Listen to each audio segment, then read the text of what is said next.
the twin sons of Varela. 3 hung low over a world that no longer dreamed of Earth.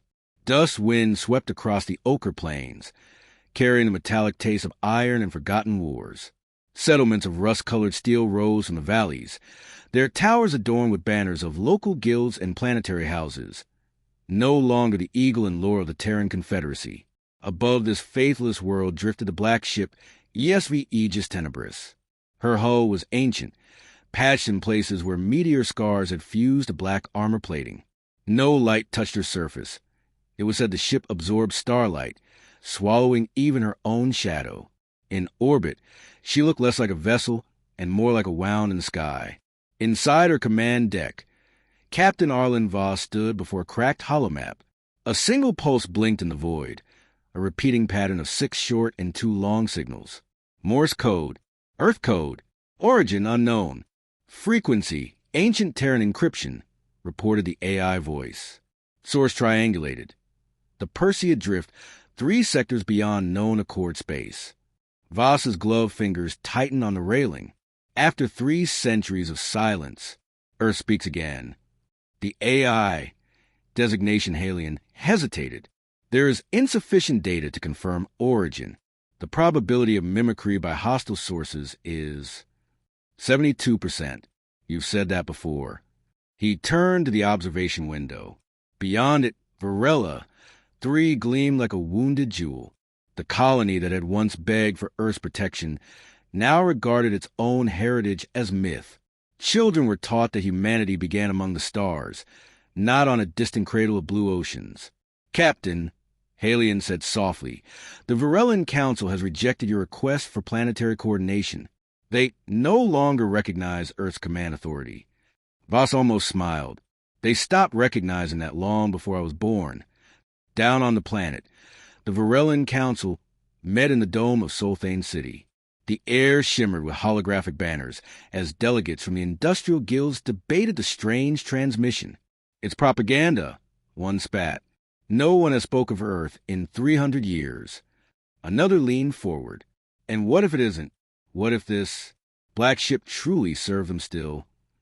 The speaker, an older woman named Saria Darn, scarred from youth in the mining wars, silenced the hall. If the Aegis wants to chase ghosts, let it.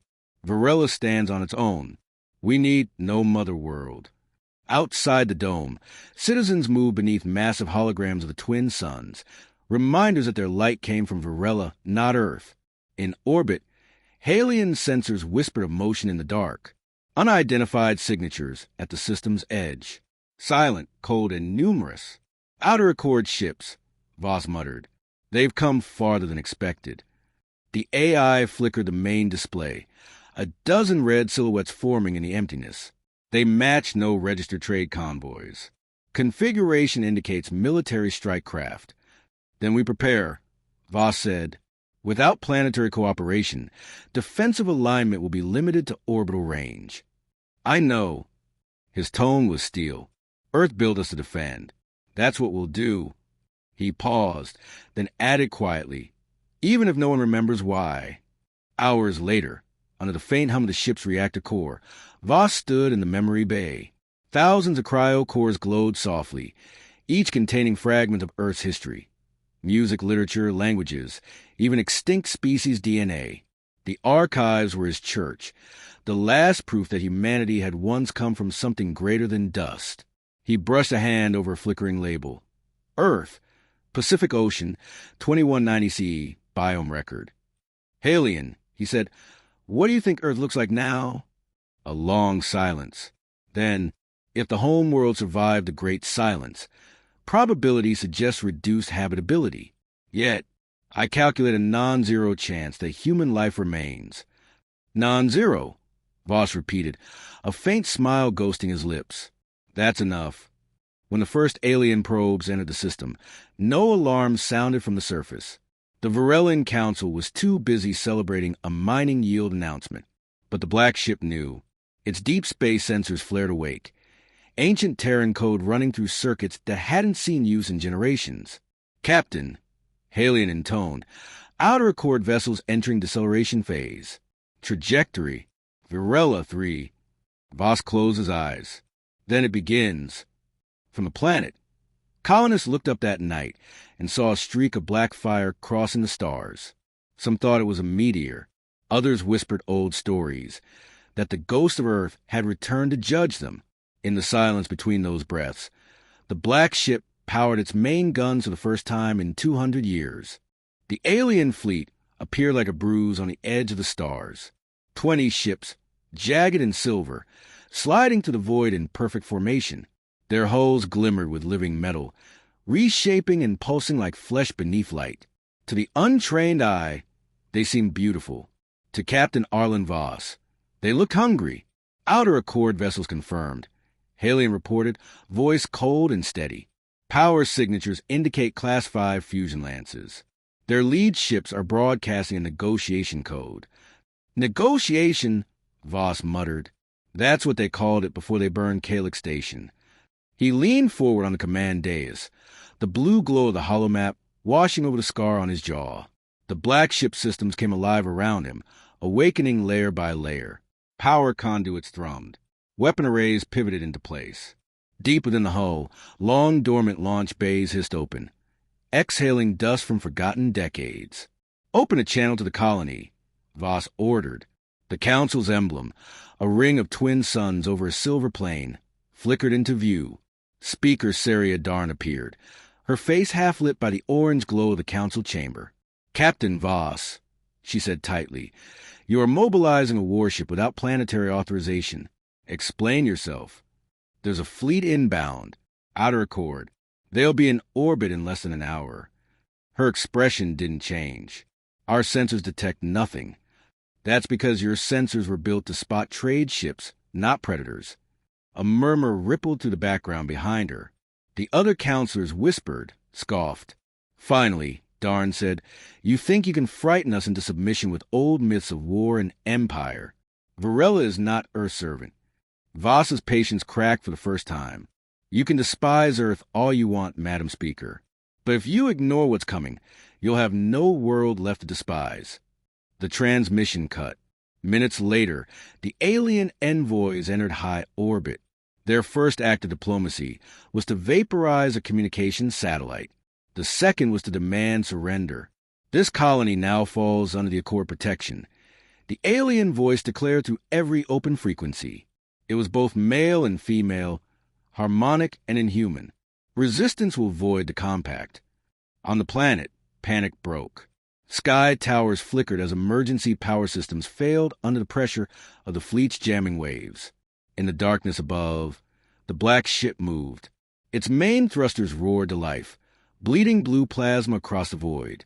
Halion deployed the forward shield array, a shimmering barrier of electromagnetic energy stretching like a veil before the planet. Defensive position established, Halion said. Enemy targeting arrays locking on. Then we answer, Voss replied. The first volley struck. Energy lances slammed into the shield, rippling it like a storm-tossed sea. The impact echoed to the ship's spine, making the deck vibrate beneath Voss's boots. Shields at 67%, Halion reported. Power routing unstable. Return fire. The Aegis Tenebris responded with the wrath of a bygone empire. Twin plasma lances carved through the nearest alien ship, melting its organic hull into drifting cinders. The rest of the fleet scattered, releasing clouds of hunter drones that darted toward the black ship like a swarm of luminous hornets. Inside, the crew fought with silent precision, engineers sealing bulkheads, gunners recalibrating old systems that had no right to still function. Among them, Lieutenant Lyra Kale coordinated the defense grid, her hands flying across the holoscreens. We can't hold the shield if they flank us, she said. We need the colony's orbital guns online. They're offline by choice, Voss replied grimly. They dismantled them years ago. Then we fight alone. Her voice didn't tremble when she said it, but her eyes betrayed something else. Faith faltering under fire. Down on the planet, the Varellan Council watched in stunned silence as the night sky erupted with burning light. The twin suns dimmed beneath the shadows of warring vessels. By the stars, whispered Speaker Darn. He's actually fighting for us. One of the younger counselors turned to her. What do we do? She hesitated. for the first time in her life, and said quietly, "We watch." In orbit, the black ship's armor was ablaze. Whole sections vented plasma and oxygen into space. But still it fought. "Captain," Halion said, its voice beginning to distort. "Enemy reinforcements detected. Probability of victory, 0.2%. "Then make it 1%, Voss said. He turned to Lyra. "You wanted to know what it meant to believe in Earth? It wasn't about orders. It was about defiance, about standing when no one else will." She met his eyes and nodded. "Then I believe," she whispered. The next volley struck home. The ship's dorsal armor ruptured. Lights dimmed. The AI flickered, then stabilized. "All batteries firing," Halion intoned. "For Earth." The ship unleashed everything. Torpedoes, rail slugs, plasma bursts, until the stars themselves seemed to burn. 3 alien ships exploded, scattering debris across the upper atmosphere. The rest pulled back, momentarily stunned. Below, the colonists poured into the streets, staring at the sky where a single black shape blazed against the void. Some wept, some prayed. For the first time in generations, the word Earth was spoken not as a curse, but as a hope. And in the quiet between explosions, Captain Voss stood upon his bridge, watching the wounded ship hold its line. "We're not done yet," he said. Halion's voice flickered like static, yet there was warmth in it now. "Nor will we be, Captain, not while belief remains." The black ship bled light. Her hull was cracked, her shields gone, and her voice, Halion, flickered in and out like a candle in a storm. The battle had ended hours ago, but the silence it left behind felt heavier than the bombardment.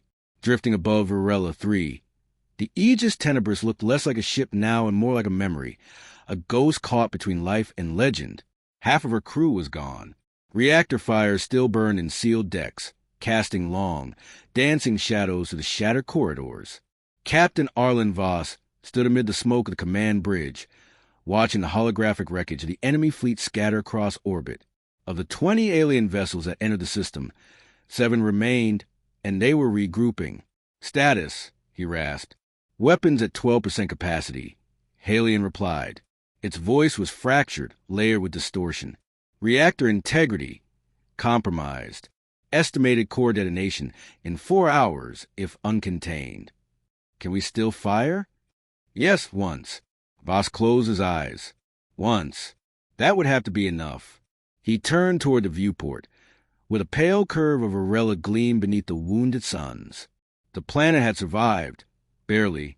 He imagined the people below, still afraid, still unsure whether to curse him or thank him. Then the incoming transmission tone cut through the static, not from the aliens, from the surface. Voss froze. "Patch it through?" The image of Speaker Saria Darn appeared, her once imperious face drawn and weary. Behind her, the council dome flickered under emergency lights. "Captain Voss," she said quietly, "we owe you our lives. We were wrong." Voss said nothing. "Our defenses are gone. The Accord fleet will return. Tell us what to do." For a moment, the captain looked as though he might laugh, a hollow, bitter sound. Instead, he said, "What you should have done centuries ago. Stand. Down on the planet." Lyra Kale led a small band of engineers through the abandoned defense complex beneath Solthane Ridge. Dust coated everything. Old Earth insignias, eagles, laurel, blue stars, were faded into the walls. "If the orbital grid still functions," Lyra said, "we can reroute power from the black ship's signal relay. It might be enough to light the cannons." A miner beside her frowned. "But those systems haven't fired since." "Since we believed in Earth?" Lyra snapped. Then it's time they remembered. They worked in the dim orange glow of emergency lamps, rerouting cables and coaxing life into ancient Terran reactors. Each spark, each hum of returning power, was like a heartbeat stirring after long death. Above them, Halion monitored the faint power surges through its broken sensors. "Captain," the AI said softly, energy readings from the surface, Terran pattern. "They are attempting orbital synchronization." Voss's chest tightened. "They're using our signal as a guide." "Indeed, your people are beginning to remember. For a long time, Neither man nor machine spoke. Then Voss asked, "If we detonate the core manually, will it destroy the enemy fleet?" "It will also destroy this vessel, Captain, along with the primary archives of Earth, the last complete record of human civilization." The words hung heavy in the smoke-filled air. Voss stepped to the memory bay door, glancing to the reinforced glass of the glowing cryocores. He thought of oceans, forests, music, all the things Earth had been, all the things these people had forgotten. "If we survive and lose memory," he murmured, "what have we won?" "If you die and they remember," Halion replied, "perhaps that is victory enough." The alien fleet moved again. Smaller ships descended toward the planet, their engines burning green trails through the atmosphere. The ground trembled as they released drop pods, sharp, obsidian spears filled with soldiers. Lyra's team activated the cannons. One by one, the ancient towers rose from beneath the sand, massive iron spires covered in dust and glory. Power surged through them, fed by the black ship's remaining core link. Targeting uplink stable, Halion confirmed. Manual trigger accessible from the surface. Lyra's voice came through the comm, shaky but alive. "We're ready, Captain. Just give the word." Voss stared at the enemy formation, closing in. Fire. The night over Varela split open. Bolts of blue-white plasma erupted from the surface, lancing upward like the fury of forgotten. Alien ships burst apart, burning trails across the sky. The colonists below cheered, their disbelief shattering with every strike. In that moment, belief was reborn, not in Earth as a place, but in what it meant. Unity, defiance, hope. But victory came at a price. The feedback loop from the planetary grid overloaded the Aegis Tenebris's reactor. Warning sirens wailed through the halls. "Containment breach imminent," Halion said, voice breaking apart. "Captain, we must evacuate." Voss shook his head. "No escape pods. Not for me." He placed his hand on the console, feeling the ship's slow heartbeat beneath. "Halion, transfer all archives to surface pods. Send them to Lyra." "Understood." "And when that's done, prepare for manual detonation." The AI hesitated. "You mean to die, Captain?" Voss smiled faintly. "No, I mean to finish the story." Far below, as Lyra's team reestablished contact, the black ship's engines flared one last time, a dying star preparing to ignite. Then came the whisper through every speaker, through every channel. "Varela, remember who you are." The signal cut. Above the twin suns, the Aegis Tenebris began its final ascent toward the enemy flagship, trailing fire and belief in its wake. The stars burned white when the Aegis Tenebris rose for the last time. The black ship's engines flared against the void, their dying plasma trails painting streaks of blue fire across the dark. Inside, the corridors shook with the rhythm of failing grav plates. Air hissed from cracked bulkheads. The decks that had once held 1,000 souls now echoed with the footsteps of one man, Captain Arlen Voss, walking toward the heart of the ship. "Halion," he said, his voice calm despite the tremors. "Status of data transfer?" 89% complete, came the reply, faint and broken. "Archive transmission underway to surface pods. Containment at 10%. Keep it going." Voss passed the cryocores one last time, rows of softly glowing memory vaults holding the songs, languages, and dreams of old Earth. One flickered as he touched it. A child's laugh played through the static, a recording from the archives. It made him pause. "Still there," he whispered. "Still human." Outside, the alien flagship loomed ahead, a vast living construct shaped like a crescent moon, its surface rippling with biometal scales. It dwarfed the black ship, glowing with alien power. Yet when the Aegis Tenebris advanced, the void itself seemed to make room for her. Enemy weapons charging, Halion reported. Multiple fusion lances locking. Probability of survival. "Don't tell me," Voss interrupted with a weary smile. "I don't need the odds this time."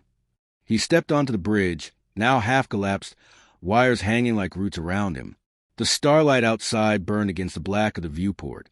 "Halion," he said softly, "you were built to protect humanity. You've done that." "Correction," the AI replied. "We have done that." Something like pride shimmered in its fractured voice. Down on Varela, 3, the world watched. The night sky blazed with color. Auroras born of plasma storms. Colonists gathered in the streets, staring upward as the black ship rose like a shadowed angel into the heavens. Children pointed, whispering stories their parents had told them once, stories they had stopped believing until tonight. Lyra Kale stood in the control dome of the reactivated defense complex, face streaked with soot and tears. The comms crackled with Voss's last transmission. Lyra, his voice said through the static, "You have the archives now. Protect them. Teach them. Tell them who we were. Captain, you can't. It's already done." His words faded, leaving only silence, and then, faintly, a single heartbeat from the black ship's reactor core. In orbit, the alien fleet opened fire. Beams of white energy lanced across the void, striking the Aegis Tenebris. Her armor peeled away like black petals, revealing the pulsing blue glow of the overloaded reactor. All systems failing. Halion reported. Core breach in 30 seconds. Then let's make it count. Voss keyed in the final command. A deep hum filled the ship, the sound of the end. Halion, one last thing. Record this. Recording. This is Captain Arlen Voss, Earth ship Aegis Tenebris. To any who can hear, Earth was never just a place. It was a promise that humanity could rise, fall, and rise again. If you remember that, then Earth lives. Always. Recording complete, Halion said. Goodbye, Captain. Voss closed his eyes. Goodbye, my friend. The ship's reactor went white. From the surface, it looked like a new sun being born. The explosion tore through the alien fleet, turning warships into glittering dust. The shockwave rippled through orbit, sending auroras cascading across the planet's skies for hours. People fell to their knees. Others raised their hands in silent awe. When the light finally dimmed, only fragments of the black ship remained, charred pieces drifting down through the atmosphere, glowing like falling stars. Weeks later, the world was reborn. In the rebuilt Council Dome, Speaker Saria Darn stood before the surviving colonists. Behind her, a hologram of the Aegis Tenebris shimmered in memory. "We once said Earth was a myth," she told them. "We were wrong. Earth lives wherever humans choose to remember." The colonists cheered, not as a conquered people, but as a reborn one. Years passed. Children were taught of the ship that defended them, not as a relic, but as a teacher. The archive salvaged from the surface pods became the foundation of a new library, the Hall of Humanity. Within its glass walls, Varellans could hear the songs of old Earth, see oceans and forests they'd never known, and understand that their story was part of something eternal. One day, a young girl, Lyra's daughter, stood beneath the preserved hull fragment of the Aegis Tenebris. It was black as midnight, cold to the touch, and engraved with words found in the recovered data core. Earth was never home. Earth was a promise. She looked up at the stars where the black ship had vanished and whispered, "We remember." And somewhere, beyond light and memory, the echo of the Aegis Tenebris lingered, a guardian still keeping watch.